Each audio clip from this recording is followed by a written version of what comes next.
All right, so to continue, we are talking about making our Gmail accounts work for us. And so another part of that's going to be looking into our Gmail settings. I just want to show you some of the great settings you could choose to activate that may make life just better and easier for you in the communication world. So here are a number of the different settings that I'm going to show you in a moment. We can turn on a preview view so that it looks more like your Outlook inbox, where you kind of like see half of the message, and then you can like pull the rest of the message on the bigger side of the screen. We can use the undo feature to increase how long that feature remains on the screen, so that if you send an email accidentally, you have a chance to undo that. We can change our text style. You can turn on and off grammar, spelling, and autocorrect. You can utilize the Smart Compose options. So I don't know if you've seen those or not, but I can show you those as well.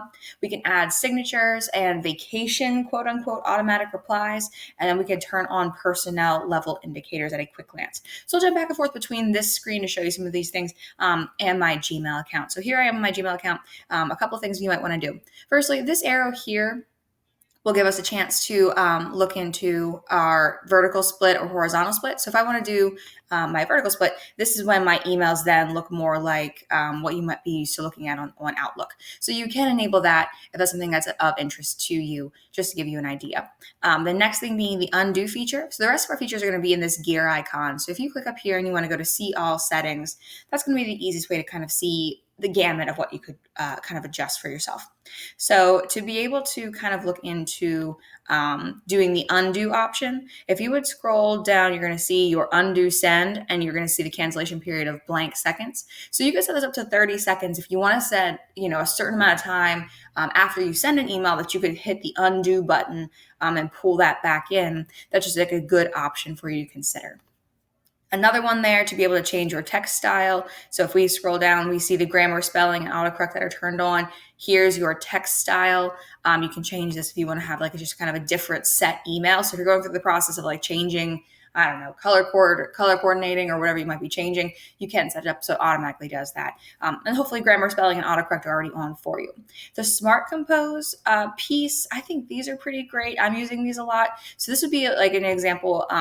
So I do this pretty often. So if I'm going to send, somebody an email and I said, if you have any questions, and so even right there, it just filled in the rest of the word question for me. So if I hit tab, it's going to then give me the rest of the potential sentence. So I really like using that because I think it's not perfect, but it's pretty good. So it does save me time for sure, being able to utilize that Smart Compose feature. Your signature and your vacation reply. So your signature is down here. You can absolutely set up a signature to make life easier for yourself. So I have mine here. The other thing that can be really helpful is setting up your vacation reminder. So my vacation reminder is not actually a vacation response. It's a like initial troubleshooting response. I don't have this turned on all the time, but here essentially I put on an initial like send back. So every time I get an email from a kid in a really busy time of year, I have something like, here's the link to say getting meals from the district. Here's the link to troubleshooting. Here's the phone number for tech. Here's the just kind of some basic pieces so that I'm still giving information out, even if it's an automatic reply.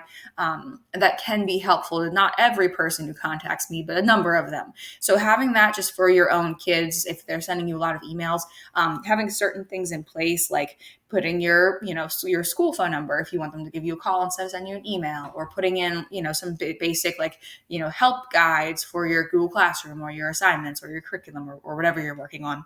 That can be a really helpful feature there. Last piece is the personnel level indicators.